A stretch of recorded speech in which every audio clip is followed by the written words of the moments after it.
It was right. Now, if I'm smart, I have my iPad thing, and I'll be able to check that it's doing it properly. I hope.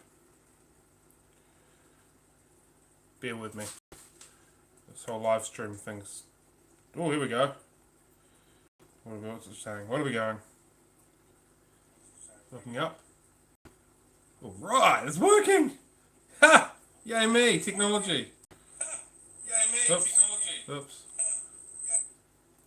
All right. So I'll put that there.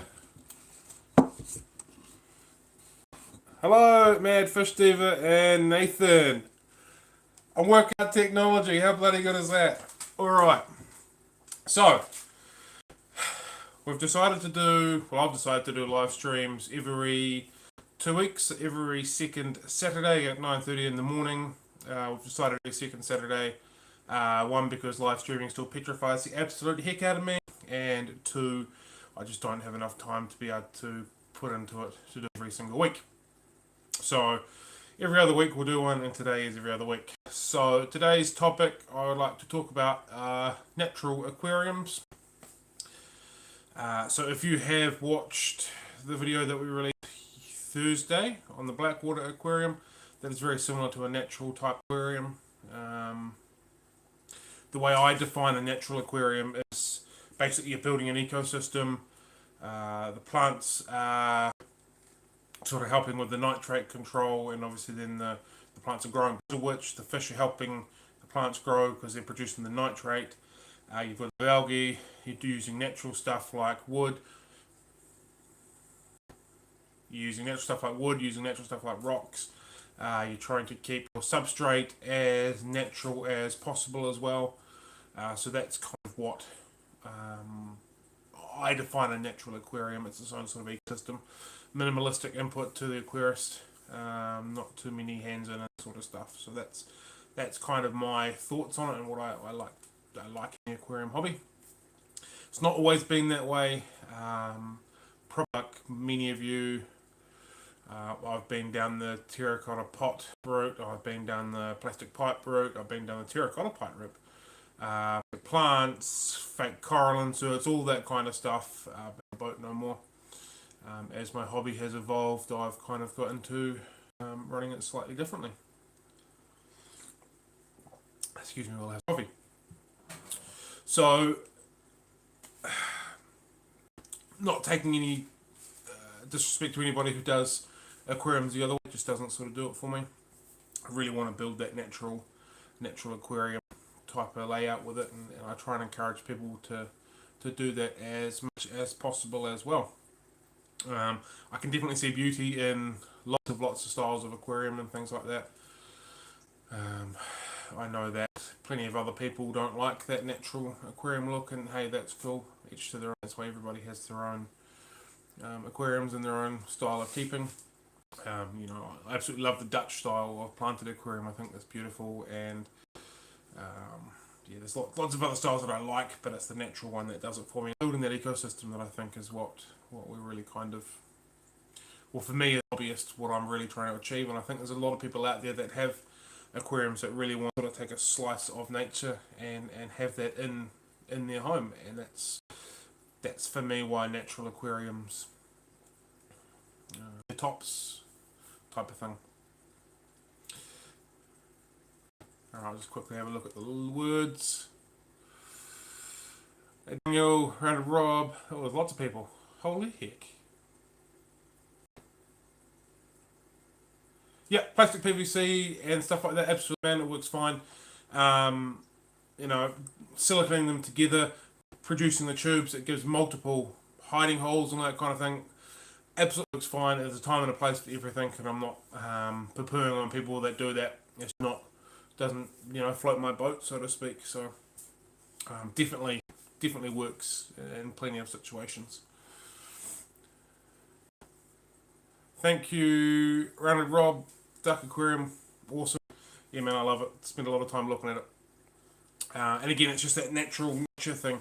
And I think that's probably part of the reason I'm really into Blackwater aquariums, because it's just cutting out a piece of nature everything involved in it is just natural and nature. Leaves and wood and stuff, it's botanicals, it's just, part and parcel of what it is. So I didn't really have overly lots sort of planned for this other than I wanted to talk natural aquariums. Um, Obviously, I've got my bigger tank with my angelfish in there. That's very similar to a natural aquarium as well. I do a few more water changes on that one, but there's lots of wood, lots of leaf and mold building up and stuff like that, and it's just kind of allowing the ecosystem itself to settle into what it is. And the only thing we're really controlling is the food intake. Um, so, yeah, more coffee. Need to think some more. See, this is the reason why I didn't want to do live streams too often, because I'm getting an absolute mind blank here. All week long I've been thinking to myself, oh, I can talk about this, and how much I love this, but it's just gone into the distance. So that was one of the reasons why I didn't really know if I wanted to do the live stuff, but we're here now, so it is what it is. Yeah. I don't really want to do stuff if I can avoid it. What I can do, however, is tell you that I have. I don't watch a heck of a lot of YouTube, to be fair, but I have a channel that I have really enjoyed recently. It's Chris, the Natural Aquarist, sorry, the Mad Aquarist Biggs. So he does a lot of interviews, really like his interview style, and he seems to be a wealth of knowledge. So if you haven't found him on the YouTube machine before, I seriously suggest having a look at and watch stuff. He's really, really interesting. He's got some really good stuff to talk about. So if that's your kind of style, you like listening to people talk to other people about aquariums and keeping fish and that kind of stuff, definitely check him out.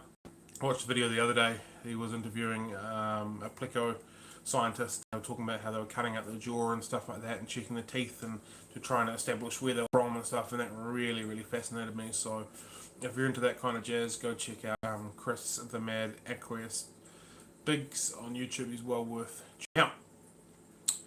Right, have we got some words to look at? Yeah, 100% like someone asks you to pick a song at a party and everything just disappears. Completely, man. Totally, Daniel, absolutely. Alright, so I can continue to drink coffee for a little bit. I had planned on making this go for about half an hour, so we're 9 minutes in, so we're struggling a little bit here. From Cleveland, hello, Spool Fry Aquatics. Gotta not look at that too often. Yeah, got a little bit blank here. Somebody asked me a question. Please help me. I'm struggling. I'm drowning. Oh, this is turning into an absolute disaster, Cam. Good work.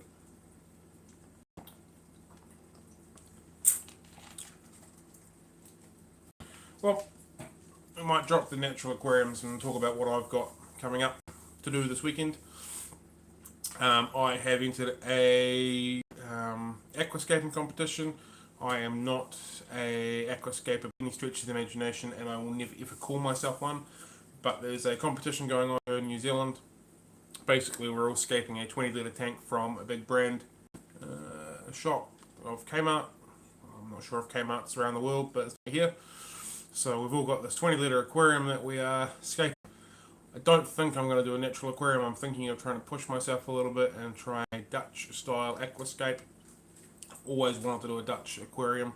I kind of almost got one going when I had my 750 litre planted tank. It was really, really big, and I found it quite hard to maintain in a Dutch kind of case. So I'm hoping maybe the 20 litre one might make it a little bit easier. It might go the other way around, and because it's too small, I might find it equally as hard to work with. But I've got a stack of stem plants, and I've got a couple of other smaller growing plants that I think I'm going to use for it. I'm pretty well prepared as far as plants go. But the other option I was thinking of doing is very similar to the Blackwater tank I showed the other day, but 20 litre, and I was thinking of kind of moulding the back around it and leaving an open area about yay high, kind of like a paludarium type of deal. having a bunch of crypts growing immersed and growing up and out of the water and potentially out of the tank, and having a single male betta in it, and having some botanicals at the bottom and having it sort of black water. So those are the two options I was sort of thinking of. I'm not sure if the Blackwater one will stick within the official realm of the brief for the competition, so I'm going to have to really nail that down to whether or not it is or not. That's why I'm kind of swaying towards the Dutch style one. Again, I thought I'd do something a little bit different and put myself in bright and colourful. Goes completely away from the natural aquarium, but it is what it is. And maybe fill it with 5 or 6 ember tetras, because I've never really had them, and I think they would go really well in something that's small for a couple of months, and then hook them out and chuck them in with my other tetras. So that's kind of where I'm swaying with that. So the two options that I've kind of gotten down to. I was thinking of doing Iwagumi style as well. I've got plenty of rock here that I could play around with that, so that one really sort of went with me. The problem is the rock that I have is really hard to break, and it's a little bit awkward to get in such a small tank, and that's really the challenge that I'm finding, is how small the aquarium is. But that one was in my mind to do an Iwagumi style aquarium, and I believe that I've crossed that one off. I just think it might be a little bit in the too hard bar for the rock that I've got. And the other one I wanted to do, I was looking at doing like a mountain range style aquarium, and I was going to use the Dragonstone, because I've got a stack of this hanging around. It breaks really easy, and I think it'd go quite well. It's got plenty of texture and plenty of layers, so that was something I thought as well. I crossed it out because I actually don't think that I'm going to have the time to chisel it, break it, and really get that stuff going for what it is. But I definitely would like to try and do that kind of scape again. Again, these completely break away from the natural aquariums that I really like. But it's kind of doing a competition as opposed to something that I'm going to try and keep for a very long period of time. So, but we'll see what tomorrow brings when the competition starts. I've got everything I need to go down any of the routes that I want to play with. So, playing around and going, no, this doesn't work for me, and take it out and start again. So, I've all kind of built them in my mind, so that's a good start. And I'm going to do the logical thing and print out a couple of escapes that I really like, and begin to mimic and put my own sort of spin and stuff on them. So that's what tomorrow is going to bring for me, and I'm probably going to end up recording it and putting it into a video as well, because why not? Let's see if I've got any questions to answer.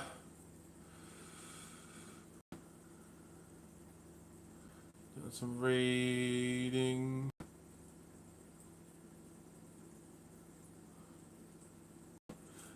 Hey, cool mate, how you doing, bro? I'm really liking this iPad machine beside my phone to do this. It seems to work better. I'm excited that I know how to turn the phone the proper way around, and like last time where I was standing up and down, it made it kind of creepy. Cool. And I believe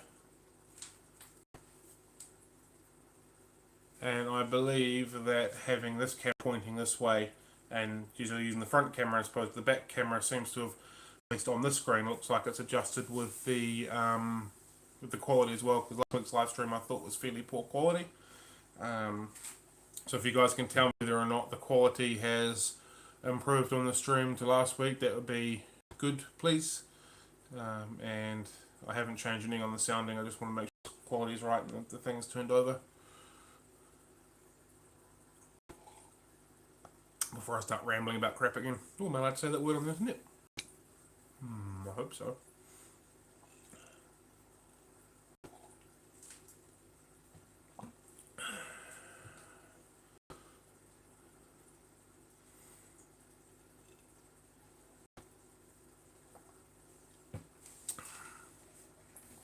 Alright, so what else we got? Front camera is just for selfies, really. Looks better with back camera quality. So this is better quality DKF. I hope so. This whole live thing's an absolute headache.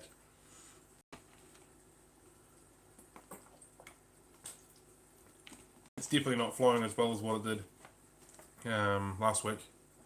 Cool, excellent. So we've got some improvements from last time. I'm happy with that. Unfortunately, in my fish room I don't get internet, so I run data on the phone and then hotspot it onto the iPad so I can check everything. But it seems to have worked, so that's happy days, and it's all learning and it's all improvements, so I'll take that. Alright, so what else do I have? I don't know if I've got much more else. I'm kind of falling a bit limp on the 30 minutes that I wanted. So if anyone's got any questions, that's awesome. If not, then we might call it a day, and I'm sorry to disappoint everybody.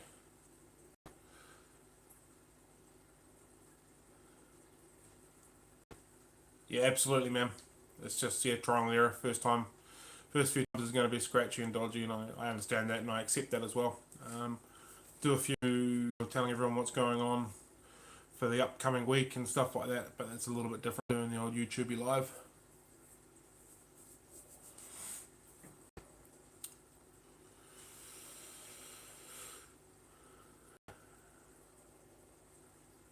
You guys are all chatting about Effect 6s in the chat, so I'll let you guys have a wee chat for a little bit longer. What I could do is I might show you the aquarium that I'm going to escape around with. Hold on.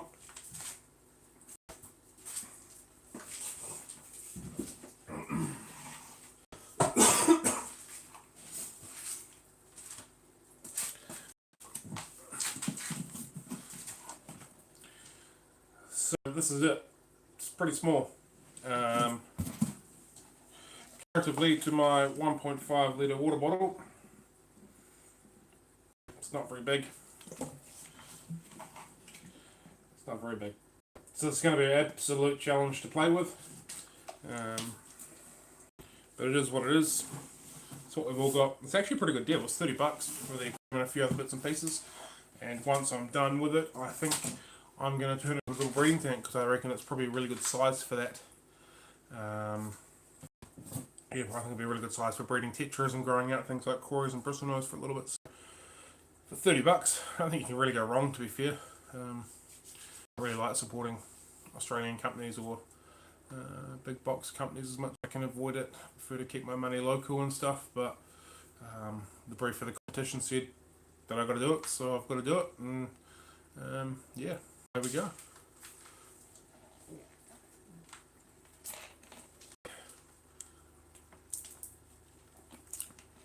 Alright, well, if that's all we have, because I'm just stumbling along here, I think I will disappear.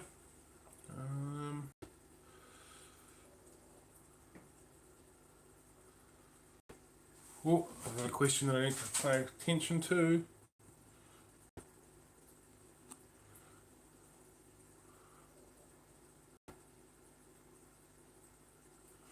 Natural aquariums down in Oz, we're keeping local fish. What would they be keeping? Up here we'd be keeping perch, bass, sunfish. I don't have a heck of a lot of knowledge in New Zealand natives. I know there's bullies. I know there's the whitebait species. I can't pronounce the name. And there's a couple others. I've never kept them. They basically need a chiller, which I have been willing to invest the money into buying one. However, I have seen some that have kept some really nice ones, and the patterning, particularly on the face and the fins on them, are really, really nice. Lots of spots and sort of small lines and things like that. But most of them get quite large. But like I said, I've never really spent too much time looking into them, because I never really wanted to invest in a chiller. If I did happen to pick up a chiller at a price, I would definitely be looking into keeping some New Zealand native fish and going down to the creek or riverway and catching my own. But I don't have the money to put into one of them, so I just haven't done that yet. So there's not a heck of a lot of varieties when it comes to native freshwater fish. There is a few. I think you're looking at around about a half a dozen or so at most. Like I said, I haven't really dug too deep into them, so I'm not sure. I know there is a couple of really good Facebook pages for New Zealand native fish. I have been on them for quite some time and read from time to time, but because I had got a chiller, I haven't sort of looked into too deep researching into one of them.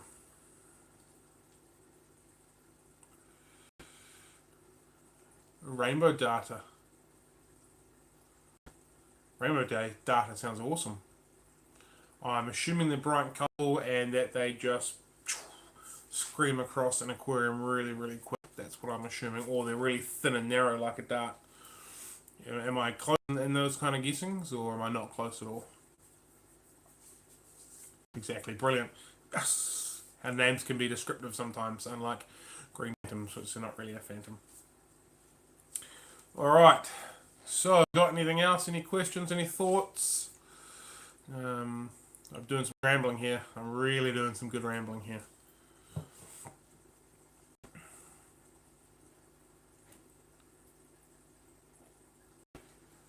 What are you picking up, Maxie?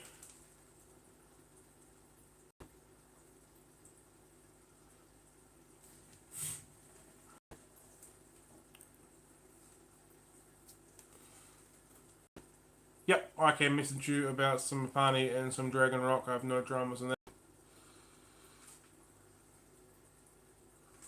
Green or Tiger Lotus, I wouldn't mind picking up one or two of each if you can grab me one or have some spare, please. Cool. Alright, guys, well, I'm going to leave it with that. Got close to the half an hour. I did some rambling. Definitely have to do some reflective thinking on this and plan these slightly better for next time. But 2 weeks. Yes, we can. We can fish. We have got our live fish back up and running. So all of our goods are here in Nelson, and all of our livestock fish up in Napier. There's two reasons behind that. One, the freight wholesalers to Napier is cheaper than freight to Nelson. And two, about 70 or so of our sales of fish were to the North Island, not the South Island, so it made that freight option cheaper for those as well. So it was basically cheaper for everybody all around. I'm hoping that it's a little bit more reflective on the prices that we can offer comparatively to what we were before. So all of our plants and dry gear all in here with me, and the livestock are all up in Napier with Jake. So he's doing a really good job with that. As they come in, we give them a 2 week quarantine period after they come in quarantine from the wholesalers, and we treat them. They get a FUMPID, FUMPID. So they're getting a dose of that. And if they have anything else that needs to be treated, we treat that well. We also make sure that they're all eating and fattening up before we send them out, so they're all back under control for the new people getting them. We don't want to be sending out fish that aren't eating or sick fish. It's not our style. We want everyone to be happy with what they get, so that's why we're doing that for you guys.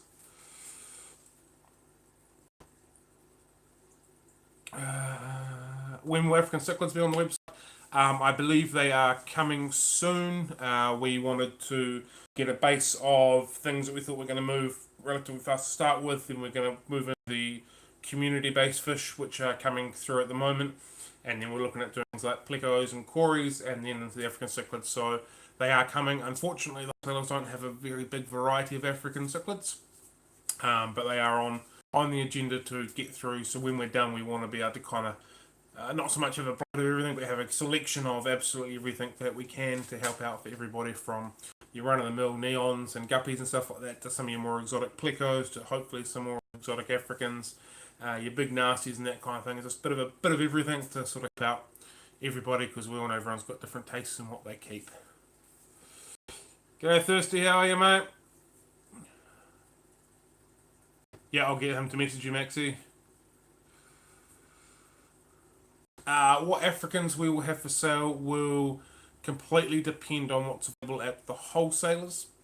As we mentioned in one of our Facebook posts, we're happy to work with breeders as well. So if you know some breeders that are breeding some good quality Africans, get them to contact us or pass their details on to us, and we will contact them. We'd like to continue to help the hobby as much as we can, so we're happy to buy stock from breeders as well. But it all depends on what's available at the wholesalers at the time to what we can carry, basically.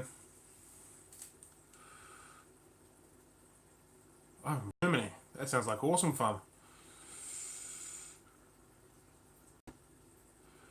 And the likes of peacocks and stuff like that. For wholesalers, generally speaking, the haps and peacocks come in unsexed and grey and silver. The problem that I recall having when we had the shop going was I'd buy 3 or 4 of one species, and people with the eagle eye come and say it's male, grab it, and then I get left a couple of females and I couldn't move them on. So uncertain about whether we are going to grab like groups from wholesalers or not, or if we're going to try and target males from breeders, because the wholesalers won't allow you to say I want 10 males of this, 10 males of this, 10 males of this, because then they get stuck with the females. So not certain just at the moment of that. It might be that we have to get a little bit creative and, you know, fish for $30 or whatever it is, and just 3 Yep, like I said, if you want to check out a pretty cool channel, check out Chris the Mad Aquarist Biggs. I really like his stuff. Every couple of weeks when we do our stream, I'm hopefully going to find a channel that I'm really enjoying, and if you guys can check that as well. Other than that, I think I'm going to call it a day. I hope you've enjoyed it. I have enjoyed doing this. It's been a bit stressful, but we're all good. Alright team, I'm out of here. Have a good one. Happy fish keeping. Catch you later. Now to turn this sucker off. Off. Off. Stop streaming. Okay.